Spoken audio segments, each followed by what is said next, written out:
ഉരുൾപൊട്ടൽ നാശം വിതച്ച കോഴിക്കോട് വിലങ്ങാട് വിദഗ്ധ സംഘം നാളെ സന്ദർശിക്കും.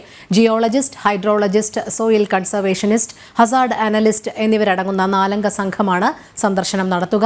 മേഖലയിലെ ഉരുൾപൊട്ടൽ സാധ്യതാ കേന്ദ്രങ്ങൾ പരിശോധിച്ച ശേഷം പുനരധിവാസം സംബന്ധിച്ച റിപ്പോർട്ട് നൽകും. ദിസ്ന സുരേഷ് ചേരുന്നു. ദിസ്ന, കോഴിക്കോട് വിലങ്ങാട് സന്ദർശിക്കാൻ വിദഗ്ധ സംഘം നാളെ എത്തുകയാണ്. വിവരങ്ങൾ. രോഹിണി, കോഴിക്കോട് വിലങ്ങാട് സന്ദർശിക്കാൻ നാളെ 4-അംഗ വിദഗ്ധ സംഘമാണ് എത്തുക എന്നാണ് ജില്ലാ കളക്ടർ സ്നേഹിൽകുമാർ സിംഗ് അറിയിച്ചിരിക്കുന്നത്. Geologist, hydrologist, soil conservationist, Hazard analyst എന്നിവർ അടങ്ങുന്ന സംഘമാണ് ഈ പ്രദേശത്ത് പരിശോധന നടത്തുക എന്നാണ് നമുക്ക് അറിയാൻ സാധിച്ചിട്ടുള്ളത്. പ്രദേശത്ത് ഇന്ന് ഡ്രോൺ പരിശോധന നടത്തിയിരുന്നു. മേഖലയിലെ ഉരുൾപൊട്ടൽ സാധ്യതാ കേന്ദ്രങ്ങൾ അറിഞ്ഞ ശേഷമാകും പുനരധിവാസം സംബന്ധിച്ച് റിപ്പോർട്ട് നൽകുക എന്നാണ് നമുക്ക് അറിയാൻ സാധിച്ചിട്ടുള്ളത്.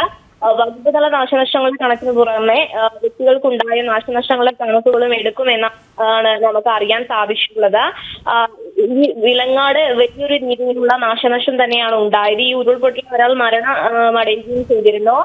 മാത്യു എന്ന അധ്യാപകനാണ് മരിച്ചിരുന്നത്. കൂടാതെ തന്നെ ഒരുപാട് ആളുകളുടെ കൃഷി അടക്കം വളരെ വലിയ ഒരു നാശനഷ്ടം തന്നെയാണ് ഈ പ്രദേശത്ത് സംഭവിച്ചിട്ടുള്ളത്. നാദാപുരം, എടച്ചേരി, വാണിമൽ, വളയം പുഴകളിൽ ആയിരക്കണക്കിന് മരങ്ങളും ടൺ കണക്കിന് കല്ലുകളും അടിഞ്ഞിട്ടുണ്ട് എന്ന് തന്നെയാണ് നമുക്ക് അറിയാൻ സാധിച്ചിട്ടുള്ളത്. ഇവയൊക്കെ നീക്കം ചെയ്യേണ്ടതും ഒരു ആവശ്യകത തന്നെയാണ്.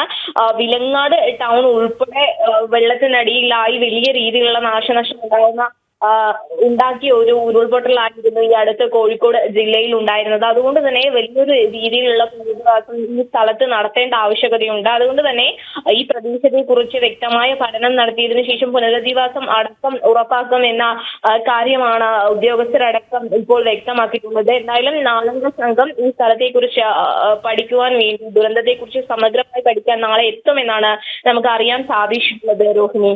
ശരി, ദിസ്ന സുരേഷാണ് വിവരങ്ങൾ നൽകിയത്.